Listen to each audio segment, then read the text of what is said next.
Miles Johnston is a tireless crusader for humanity and a Renaissance man in every sense of the word. I got a chance to speak with Miles today for a few minutes, setting up another appointment for us to speak. Uh, and there's been some really disturbing things happening on the front, on the front in the war, our war, humanity's war against transhumanism. When we look at a lot of these conspiracy theories, conspiracy facts, whatever they are, it seems to be a wide, divergent range of topics, and really it is. But they're all coming together. They have one type of focal point, and there's also one thing that's primarily driving the whole thing, and that's the transhumanistic agenda. The idea that mankind can somehow be improved, and or that we're flawed right now. I mean, I'm not saying we're the greatest thing that ever came along, but the idea that humanity is fundamentally flawed. Where have we heard this before? Right? I mean, what? Who is it that needs salvation? Yeah, salvation, redemption, right? Because you're not worth a crap, because you're a human being.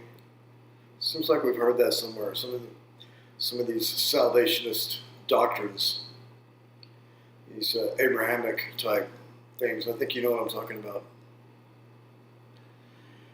Anyway, with the advent of the 5G networks, the improvement, so to speak, over 4G, we're finding out that there's lots of dangerous waves being emitted, and just a lot of, it gets into some really high-tech stuff.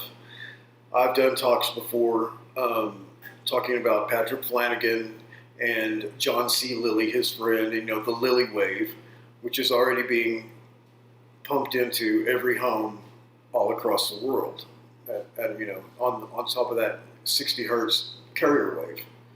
And it's been proven, beyond a shadow of any doubt, that these types of propagated waves, biphasic waves, so to speak, can not only influence the human mind, they've got it down to where they can put thoughts into people's heads. And the big improvement is that before they had John C. Lilly came up with the biphasic aspect of these waves. I mean, you could only be exposed to this stuff for so long before it just microwaved your brain. You know what I mean? And so that would be too obvious if everyone just started, dying in fried brains. That wasn't really the objective. And so John C. Lilly, who's somebody who wanted to help humanity, came up with some really good inventions and stuff. And lo and behold, they were weaponized and turned against humanity. Where have we heard this before? Anyway, had a chance to talk to Miles for a few minutes today. Miles is a true Renaissance man in every sense of the word. And so what follows is just a little bit of our discussion. I relate to him the story of my recent travels to Utah, Moab, Utah, and to Colorado to ostensibly do some things which we did get done, with a young lady that invited me down there. And then we also visited some petroglyphs in Utah, in Moab, Utah, and also went to a little town in Colorado where we met a very interesting man. A very powerful man. A man I did not know that I was going to meet, but in retrospect, it seems apparent that everyone knew that I was going to meet him. In other words, there was something at work that I wasn't privy to that involved me, namely a ritual, or an attempted ritual, should I say. And yes, they tried to throw a ritual on me. Yes, it was weird. There was entheogens involved. If you don't know what that is, just look it up. Entheogens, entheogens. Think like those little plants that grow up under logs and stuff like that. They feed on dead matter, the little magic things, you know what I'm talking about. So, and then there was a new television involved. I don't think that there was any unusual type of television. The ritual that I'm speaking of came in the form of technology, and it was basically what it came down to is they wanted me to watch a TV show. What harm could that be, And so I was left alone with the beautiful lady who I went down there to see, and some things transpired. Some things transpired and some things didn't transpire.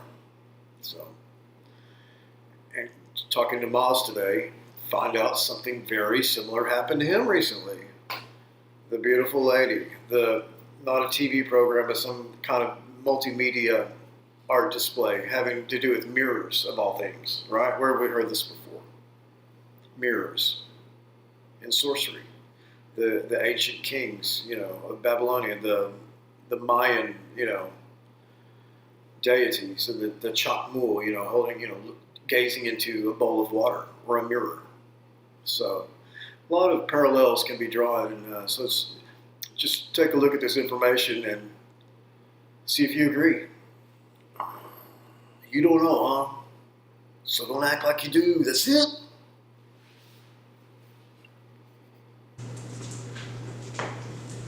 How's it going? Going good. Kick ass. All right. All right. Welcome to another exciting episode. If you don't know, huh? So don't act like you do. Right now we're waiting, we're on standby waiting to hear from Johnston in the UK. Fascinating and kick-ass man, and we're going to have a discussion with him. And I'm sitting here with Zelda, our new co-host. Thanks for joining us. Thank you. Because it's time to start. Look it all around, huh? We trying to find out what we can see. Find out about those bad guys, huh? Trying to find out what's up with that. Woo.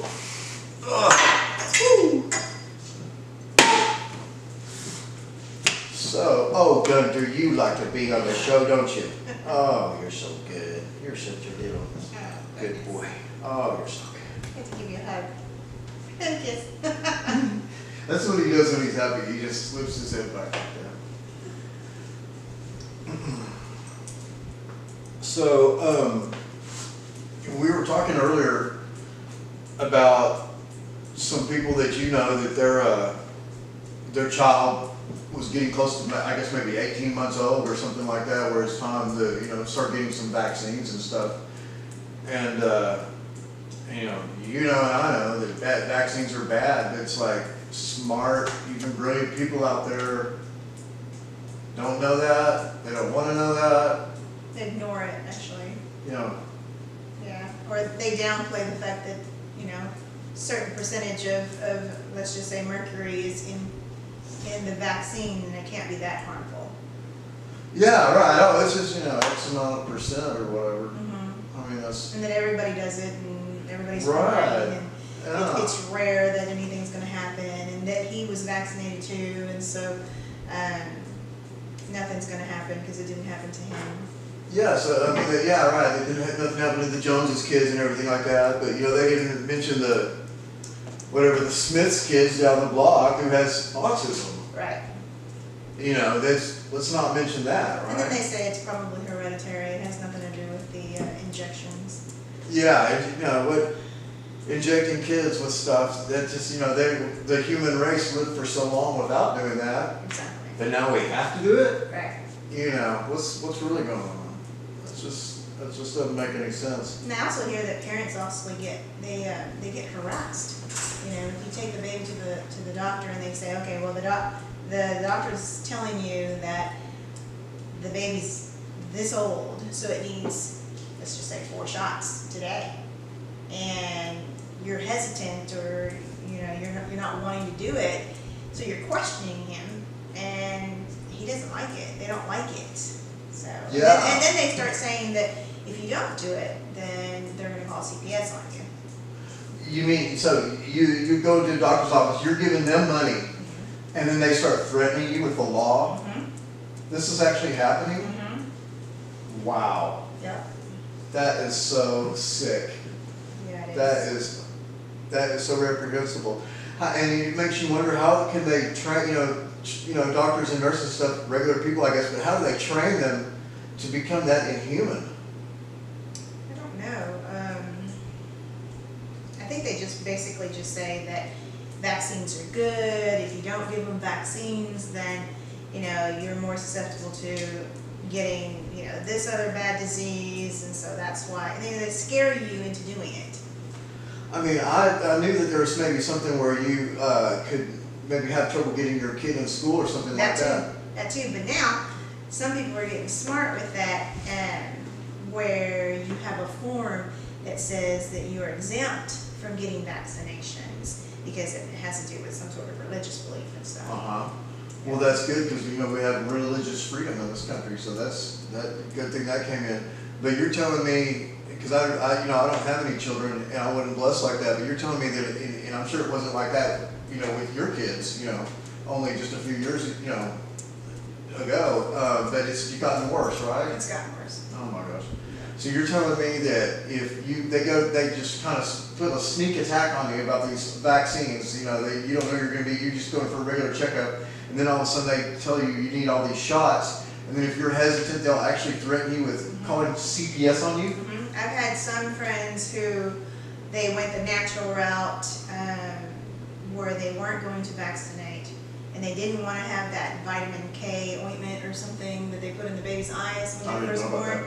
Yeah, they do that, and the parents had told the staff and the doctors that they weren't going to do any of that stuff, and it was in the chart and everything. And I remember the young lady saying, this was with her second child, she said that they tried to come in, they came into the room and were going to take the baby out to go do these shots and the vitamin K thing, and they were strictly told that the baby cannot go out of the hospital room at all, no matter what. The baby stays in the room at all times with the mother. And they were saying, well, we need to go weigh it, or we need to go check this out. They were trying to separate the woman from her baby. Mm-hmm. I can't believe that. Mm-hmm. That's fucking evil. Yeah, they were trying to give it its vaccinations, I guess, and the vitamin K. Yeah, I think it was I can't believe I can't get his name right. It's either Dr. Garza or Dr. Garcia. He was a doctor for celebrities, a celebrity doctor. He was kind of a celebrity himself, but he's the man who saved Suzanne Summers from Three's Company. Mm-hmm. She had cancer and she was dying, and he saved her life. And this was a big story years ago. But he is one of these holistic doctors that was assassinated or suicided. Because that's one of the most sinister things about, because there's been over 72 doctors now, the best doctors in the world have been suicided over them curing cancer and curing autism. Mm-hmm. And it's just alarming, to hear about this. And it's so sick what they do, because, they could have, they have, ways that they can kill people and make it look like an accident and stuff. Exactly. But for instance, Dr. Bradstreet, he was shot twice in the chest with a shotgun and then dragged into a creek, and it was ruled a suicide. There was another doctor who had his feet tied, his hands tied behind his back, his throat slit, and he was stuffed in the trunk of his car. That was ruled a suicide. I mean, it's just, and so what's the reason for this? Obviously, it's to send a message to any doctors that might, they're trying to get the message out. Right. We own the cops, we own the government or whatever, and it's scary.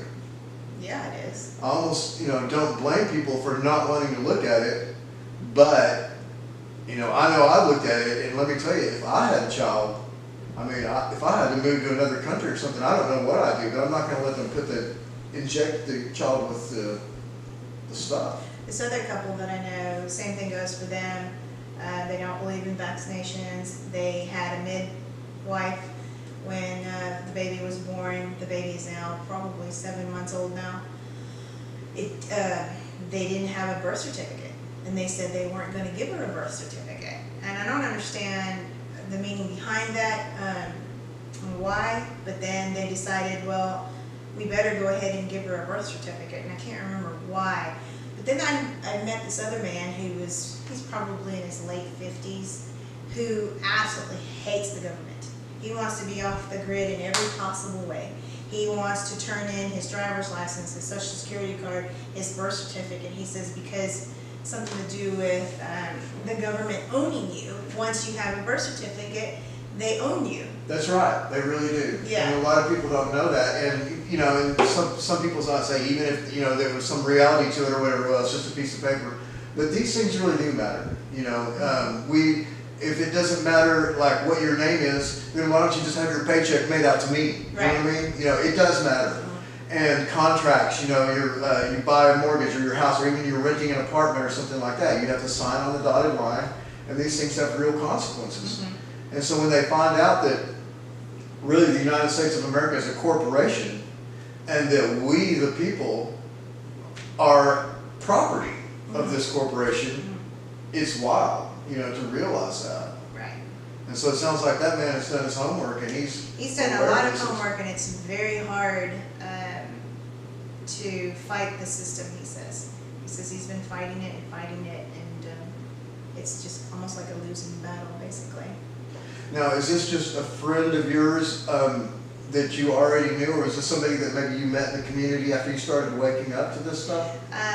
It was a guy that I met off of Craigslist because I was needing some work done in the house, and he came and did a room in the house, and I got to know him a little bit that way.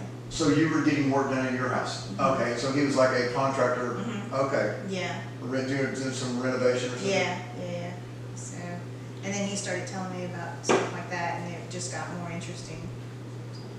Well, it's interesting how, you know, whatever it is, you know, God or the Matrix or the cosmos or whatever it is, kind of sometimes puts people in your life, to be like that. Mm-hmm. And let me tell you, I think it was maybe a picture or something that she sent me the other day of some recent work that you did, and I just suspected it was in your house, but your house is nice. No, that was a studio. Oh, it was a studio. It was okay. a studio, I was like, well, it was a good studio, because I was like, wow, that's nice.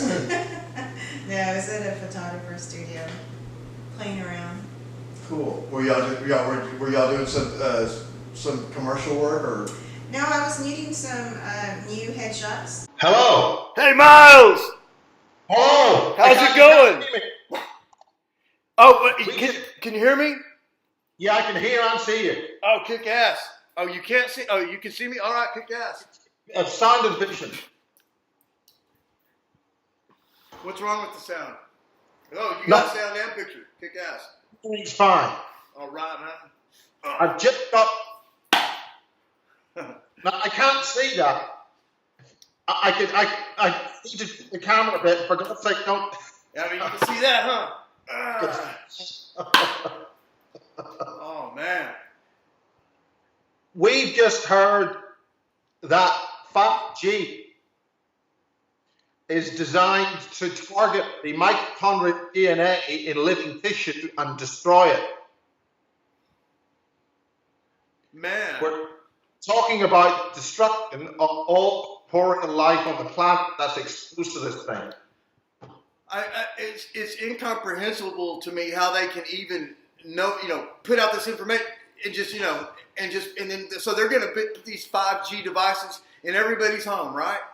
Yeah, they're gonna. It's a combination of 1G, 2G, 3, the whole lot, all together working as one, multi-frequency all across the band, and there's enough radiation coming off LED light, big light, automated cars, the amount of energized radar, so it can see where it's going.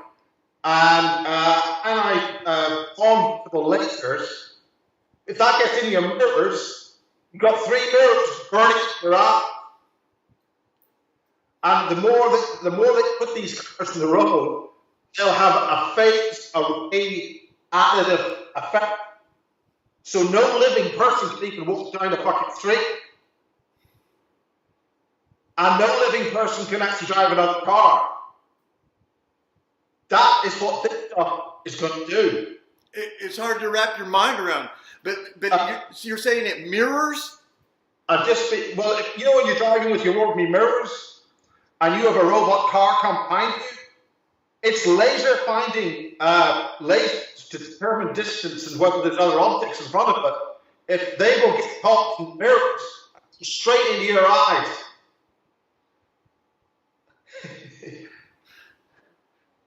This is toxic to all life. All life. I can't believe it, man. It's like they've gone from a slow kill, wanting to slow kill, to where they're just ready to just be done with us altogether. Now, it turns out that the Google master computer is a quantum computers. These things are accessing other intelligences on something like 500 other dimensions. Yeah. There's no amount of evil in the human heart, or no amount of greed that could want you to make a chemtrail to kill your own self. No, but even from a production point of view, it's not a good idea to kill your customers, because that's got a bad fiscal return on your bottom line. I think that's what the guy sort of tried to explain this. But the logic to this is basically to start getting rid of all corporeal life. The other thing is that the high frequency end, a lot of people are concentrating on a high frequency end of this stuff, like 60 gigahertz, 60 gig, we uplink at 15. That's bad, but that's going to affect the oxygen molecules. The oxygen molecules that will break the bonds between the O2, and then it will start creating huge amounts of O3, that's ozone, at a low level, which is toxic to life. Right. Up there, very nice. Down here, very bad. Yeah. So, anyway, how are you doing? You're looking okay. Hey, I'm doing great, man. We're enjoying ourselves here in Austin, Texas. It's a great place. Yeah, I love it. So whatever you say about Texas, it just, whatever it is, blah, blah, blah, Texas, it's just got a great right ring to it. I think you got a right attitude about doing things. Yeah, I mean, and it brings to mind these country, Western movies and stuff like that, I didn't realize that Jane Russell did all her stuff up at Joshua Tree. What about the Joshua Tree? I thought that's where Jane Russell did all her movies with the Wild West stuff. Yeah, I wasn't too familiar with that. I mean, I thought the Joshua Tree was a song by U2. Well, it was a song, definitely an album by U2, but the reason that was an album by U2, that's where all the alien stuff happened. They had thousands of people up there. They had like 10,000 people in the late 50s dealing with these aliens. Yeah. Like, not a couple of hundred backers in the UFO conference, thousands of people. Yeah, the late Rudolf Steiner, he said that the closest thing to a human being is a tree. I don't know where he got that from, but he did have a profound, insight into this. Touchy-feely, they do get hurt when they got the branches off. They did what? They are touchy-feely. They do communicate. The other thing is that they've already started a tree-cutting campaign in this country to cut big trees down, because they affect the cheap signal. So there's a program of deforestation in the big. It's just a thing. That really plays into what John Lamb Lash says, and when he's talking about the Bible, because the Bible seems to be against trees. It says, go into the wooden places, and destroy everything. In other words, it's an assault on Druidism and trees in general, and even the Jewish menorah, which is shaped like a tree. The idea that a fake tree, we want to resonate with a fake tree more than a real tree. John Lamb Lash really gets into some stuff with that. Well, that's very interesting. You've read any of the Anastasia books from Russia. The ringing cedars of Russia, where the cedar tree will reach the level of maturity and then it'll dump all its energy. And if you're around when that happens, you live lots longer and can communicate with all sorts of animals and all sorts of nature. Yes. Cedar tree, this, the wood and the essence of the cedar tree that's if you build a house with cedar, and the oil, it's disinfected, it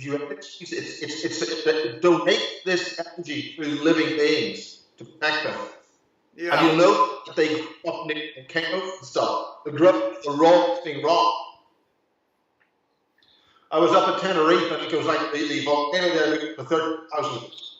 And you can drive up there easily, up to 10,000 feet. Once you go above that, you hit the jet stream, and the temperature really drops. Everybody's in t-shirts and jeans and flip-flops. You go up a couple of hundred feet, and then it drops to like minus whatever, it's quick. Because you hit the jet stream.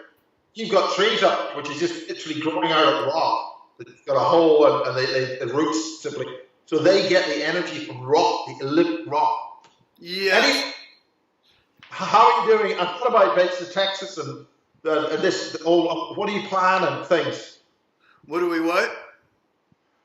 Well, how do you want to do things? What do you mean as far as our discussion?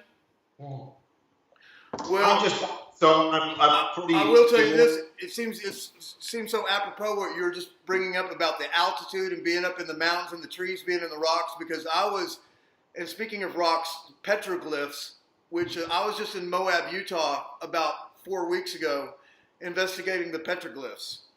Right. Okay. Now I went up there. I went up there for reasons I didn't even really understand, but there was a lady that I went up there to see, and so it was a romantic rendezvous. Okay. But by the time we had been scheduling it, I found out, or we both supposedly found out, that she is in an organization that I'm in. Is that a one that you have to pick up your trouser leg? Was it what? Is that one you have to pull your trouser leg up on occasions? Yeah, it's one of the organizations that you know that I'm involved with. Yeah. Okay. Fine. Yeah. Okay, and so let me tell you, Miles. I contacted my psychic before that, and we had a meeting, and she is and this is actually someone you know, it's Tara, and she's one of the most powerful psychics in the nation. Okay. And she was a little bit dubious about it because she could not see this lady, and which means she had up some psychic defenses, which is the hallmark of the very powerful sorcerers. Okay. And anyway, they tried to pull a ritual on me. Yeah, okay. I heard you the first time. I did not know I was going to be meeting this man, but I met a man who is an extremely powerful magician, black magician. Okay. And I met him on the way up there, and then on the way back, we stayed in his home. And we had planned to do some entheogens. And when I say entheogens, I'm talking about what people sometimes refer to as magic mushrooms. Okay. And I had told my psychic I was going to do this, and she said, be careful and everything. I said, oh, that's just kids' play and everything like that, because I'd had a lot of experience with that in the 80s and stuff. Yeah. And so I did underestimate it. And so it was the only ones that were tripping. It was just me and this girl that I went down there to have these romantic excursion with.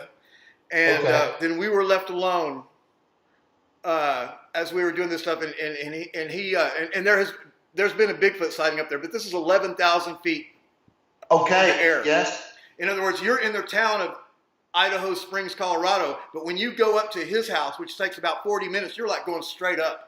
So you're in the rarefied air. And I think there's something having to do with that. But this person is you could just feel the power coming off this person. Very nice, very charming and everything like this. Not pushy or anything like this. But he did leave, and he left us alone, and he had this new TV, kind of bragging about one of his shows. And so they decided, or somehow it got decided, we could watch this movie. And this is a movie that I found out, it's a movie that people can see, and it is a weird movie because it's called Waking Life, and it's like this movie, A Scanner Darkly. But, which is has all these dark themes, and it's very animated, very AI-like and everything. Yeah. But this, and I'm turning on my camera too. But this movie, I immediately decided that I didn't like it. And Think that. all right.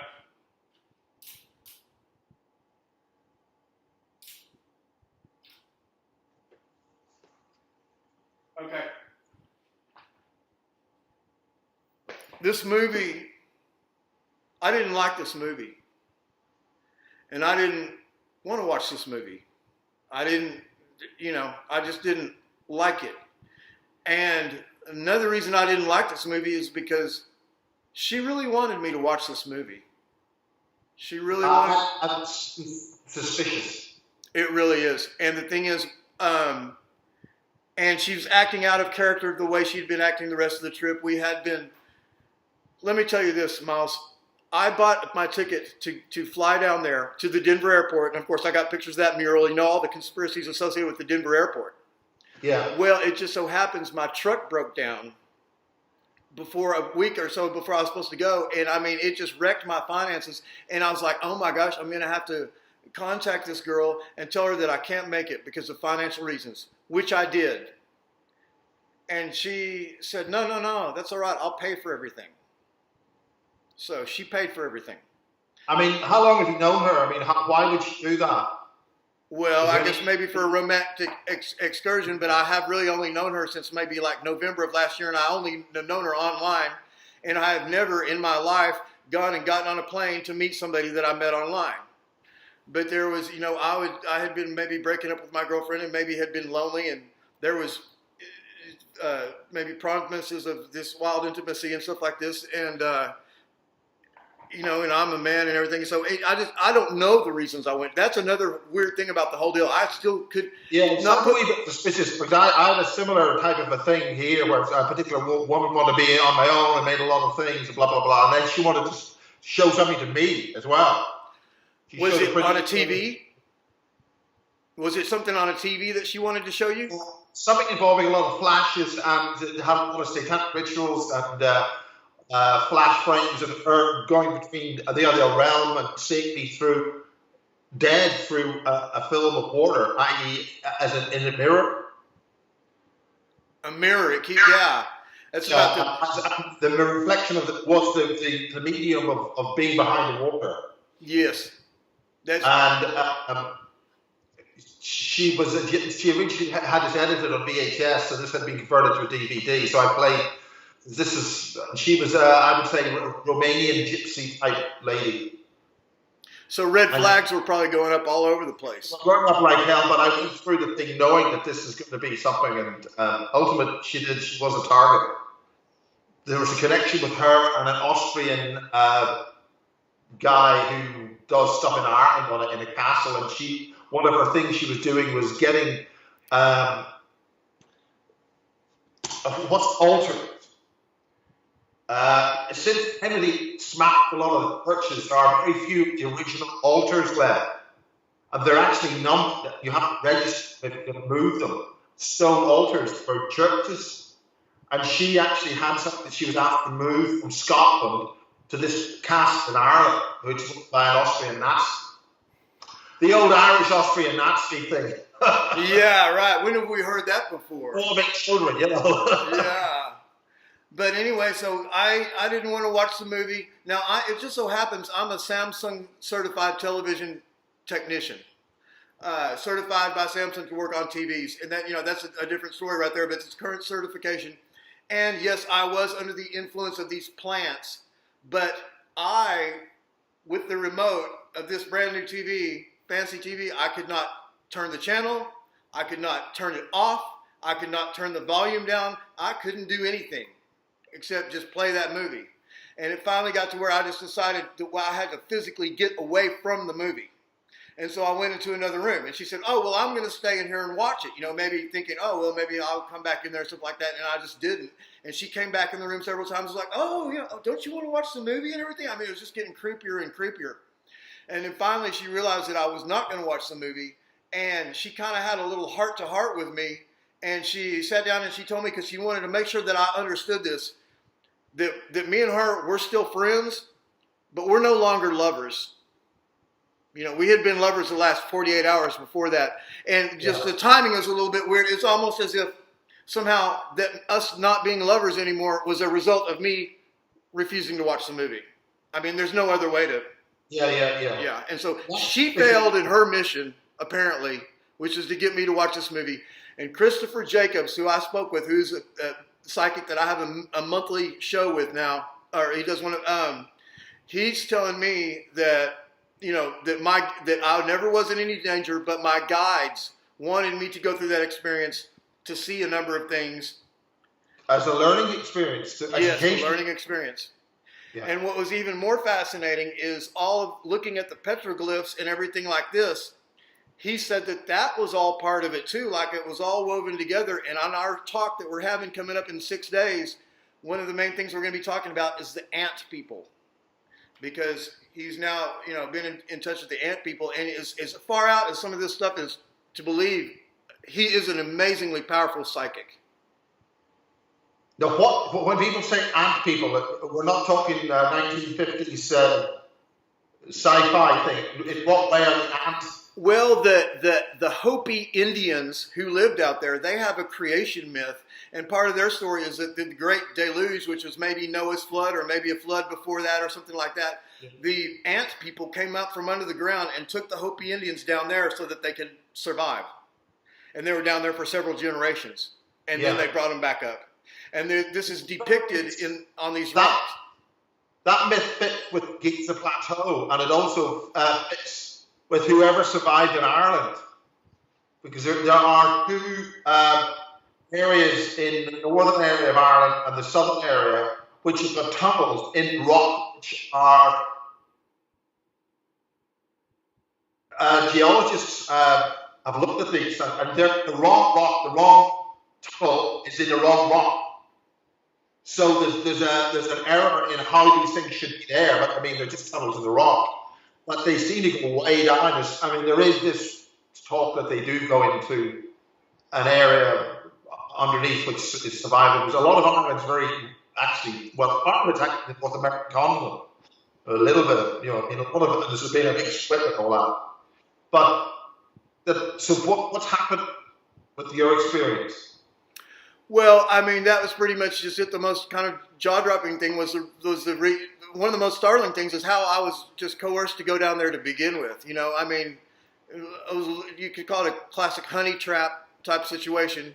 But there was also other things. I was breaking up with a girlfriend that I'd had for a year, who we had more or less a secret relationship. But this person is a 26-year veteran of Hollywood. She's a Hollywood movie director, and she's also one of the most beautiful women in the world. Yeah. I mean, it doesn't get any more bizarre than that. But she has had some problems, and of course I'm not naming her name, but she has had some problems this last year with entity attachments, and we had been consulting some of my psychics about this. Yeah, okay. I mean, it's been a weird year this last year. Yeah, it's been very weird, especially since about last summer. It's almost a year, yeah. Yeah. I can't believe this year's gone so fast. I'm completely here. Then I'm going to get on with it. I've just interviewed a little 14-year-old girl who held the floor last night of 250 people and handled a full debate on artificial intelligence. And I interviewed her this afternoon, and I want to get.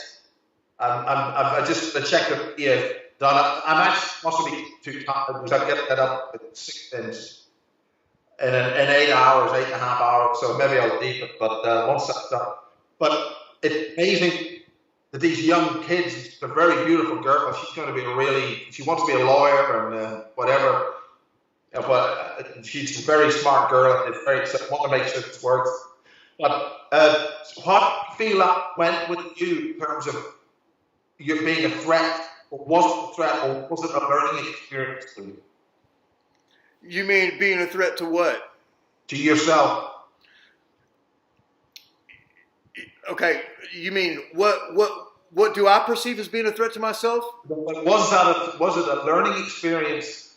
Oh, it was a learning experience, and maybe it was a threat, maybe it wasn't. But there's some other things that I found out from Christopher S. Jacobs, and I'm not saying that I believe this, but I will tell you that I've been through some experiences in my life where I definitely should have died.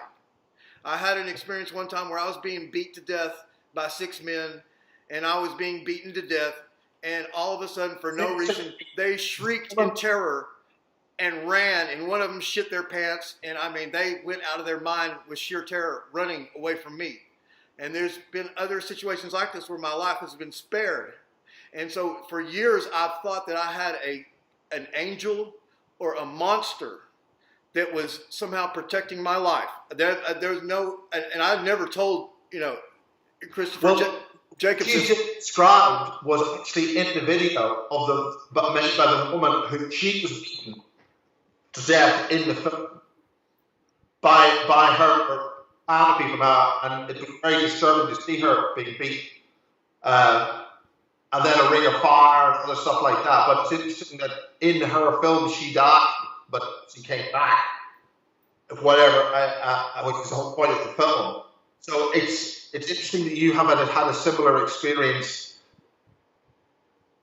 Yeah, there's too many similarities there to be a coincidence. Yeah, but I didn't die. I was not killed. No, but let me tell you what Christopher S. Jacobs is telling me that I never had thought, and I'm not even endorsing this or saying this is true. And I came to knowledge of him through him being on a show called Understanding Sasquatch, which is by Keegan Reed's show, and we've interviewed him on my show. But the idea that Sasquatch is just a interdimensional. Well, I'm interviewing Kiwani Lapseritis this Friday about the Sasquatch. What about it? He interviewed him at UFO Congress about 4 years ago, and he's got married since. And we were scheduled to have a live interview about the Sasquatch 3 weeks ago, but he broke his front teeth. Well, the whole thing was cancelled. Something happened, and so I thought maybe something has stopped me from speaking. I mean, you can't get any more obvious than something that broke his front teeth. And he got around and will be able to. So I'm going to interview him on Friday about the Sasquatch, and it's very amazing. You're talking Sasquatch. What Christopher Jacobs is telling me is that I have a 12-foot tall interdimensional Sasquatch that has been protecting me. And he was talking to this thing during one of my talks, and he was asking, and it has a name, and this creature's name is Theratos. And it is telling Christopher it's been protecting me my entire life. And not only it has a family. It has juveniles. Yeah. Well, I think that's really amazing. It really is. And I mean, I've seen evidence of something protecting me. I didn't think it was a Sasquatch, that's for sure. And I don't know that it is. But with these psychics, they can see many true things, but they see them through different filters. So, just because they're seeing something that's true doesn't mean it's necessarily accurate, like maybe how... I concur with all that. Yeah, I still haven't, wrapped my head around that. But a year ago when I had my Kundalini awakening, and I reached out to Sister Kira to help me, not realizing that she was a psychic and had her own website and stuff, and she moved energy in my body physically, moving stuff. And after she got my permission, she said, she started saying this and that and asking me questions. Then she started asking my permission about something. I'm like, oh yeah, sure, whatever. I was crying. If they don't do that, it's not good. It's just absolutely real. And I've had a couple of friends, good friends of mine, that have gotten angry with me because I related this experience to them, and it's so far out of their reality. One guy was worried. They either can or can't handle it. No, they can't. And one guy he thought that I had become under undue influence of this girl, and then the other guy. He was bordering on, and he got mad because he was bordering on thinking that I was maybe making up the story to somehow get attention or something like this. Yeah. And so it's weird. It's like there's some things you just can't tell people. Well, or can't tell certain people. It's better just to. Yeah, it really is. It really is. And, or can't tell certain people. And so I've done a lot of thinking about that. And just say with UFOs, if you were, somebody doesn't want to hear about UFOs or you've seen a UFO or something like this. Okay, they're not stupid and they're not crazy and you're not stupid and you're not crazy. And so what's really going on? And I'm starting to think that there is some type of matrix-like programming, where some people are literally programmed to where they can be exposed to certain information, and others cannot. Absolutely. I mean, I look at it as one's running on Windows 3.1 and the other's running on Windows 8. Yeah. Or, they're just not going to be able to have. Or what people not translate properly into their cognitive abilities, or maybe they just be afraid of it, or they just don't want it. Yeah, Hattie Bow, I don't know if you've heard of Hattie Bow, but Crow777, who's done all the lunar stuff, the lunar wave stuff, filmed them with cameras, and he has people doing it worldwide. He doesn't endorse Hattie Bow, and supposedly Hattie Bow is dead, and it could just be a myth or it could be disinfo, but it's this Russian scientist that was brilliant, but he figured out the relationship between the moon and the earth, and it's all harmonic and all that stuff, and he said ETs and Sasquatches and fairies and all that shit were kind of all in one class together. But he said that there's 3 types of humanities, and he gave them numbers having to do with harmonics or something. But there's like 42, 44, and 46, and he's like, 42 slated for extinction, and all the people that are dying, young and old or whatever, they're slated, We could be up for extinction on this one. Oh yeah. I mean, that's why it's such big, urgent news, to get out to the people. And so this girl that was speaking, this 14-year-old girl, what was the event that she was speaking at? It's the Alternative View 9, which is run by Ayin Thropos. He's a former oil man who's been running these for about 10 years. He has a lot of very perceptive visuals at it. And one of them stopped. I need to get with it now. It's been running since almost 10 years, and he had a bit of a lapse in it because he felt that the audience was sort of turning up and sort of think the scary thing and then going home, that was it. So he felt that, look, in and trying to do something active with it. So he's got some pretty high-power people, regulars and whatever. But this on the E5 is a military industrial strategist in terms of the application of weapon systems and testing so that you don't kill your own troops. You do these processes, you deal full spectrum lasers, all this kind of stuff, high frequency stuff, range finding of tanks, view of a battlefield. That's okay in a battlefield, but they're applying this untested technology. They won't test it. And applying it to automotive vehicles will drive themselves and see a full 3D map what they're driving. But this stuff's totally legal to humans. And you get all these together, you get a whole bunch of these cars together, that's a phased array that will bump up radiation in terms of multiplying it, moving phased array of multiple frequencies, which are totally toxic to the visual cortex of the brain. And all sorts of things, because they've done military stuff, and he's developed visors go over the military, and they have special cancelling and protective mechanisms inside the visor, so that the energy can be received into the visor, but optically go into the soldier's brain without burst visual cortex. That's the lasers that you were talking about. Sorry? Those are the lasers that you were talking about that were going into their eyes.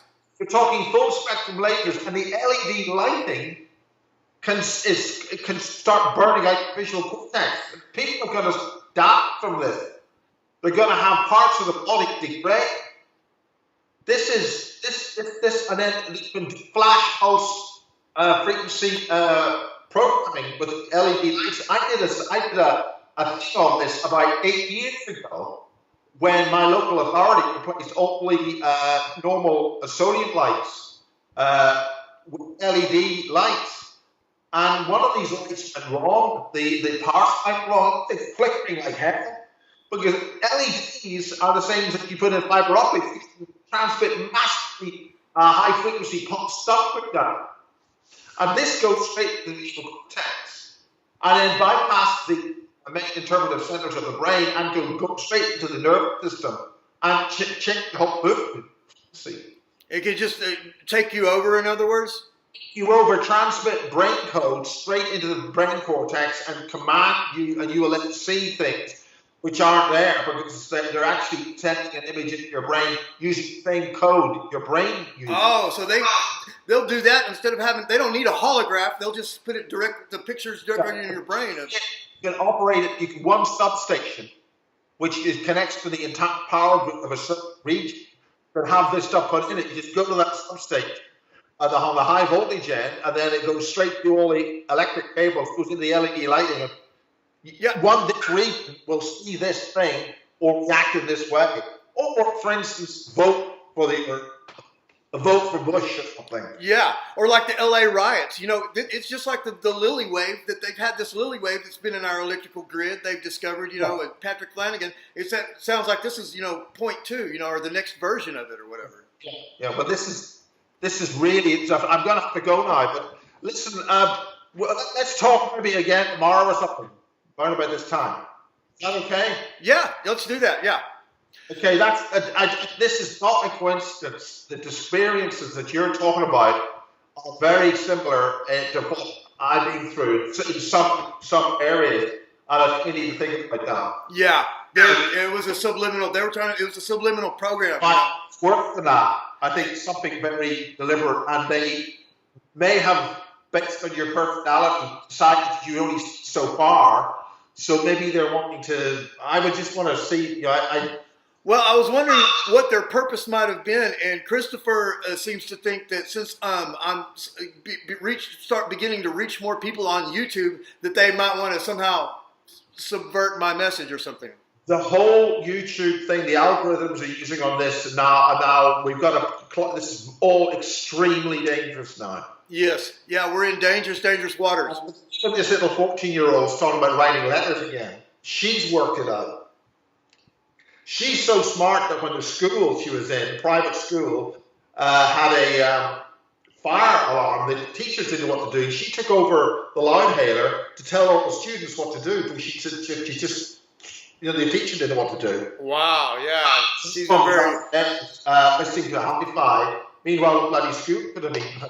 She's like one of these advanced beings or starseed children. Sounds like Yeah, and the other relation to this little blonde girl. She said, "Hello, Miles." Blah blah blah. She asked, "Where we all from?" And I said, "We're all teased," but she knew already. She knew. She just wanted to figure out how smart I was, and she's about 5 years old. Mm-hmm. You know what I mean? Yeah. So I passed the test, and she sort of bored, started doing something else. But so is it 9:40 at night where you are? Is it 9:40 British Standard Time? Yeah. But okay. I want to go back to this conference, and I've got to be fast asleep 20 minutes. Okay, so you think so tomorrow you want to meet at 9 or at 10 your time? No, make it earlier. Okay, at around tell me when. An hour ago. Okay, yeah, right. So best 8 o'clock. I'll be ready, man. I'll be ready. And thanks for reaching out to me. We'll have a kick-ass talk. Yeah, that's good. Do about these. All right, man. Later. Cheerio. Goodbye.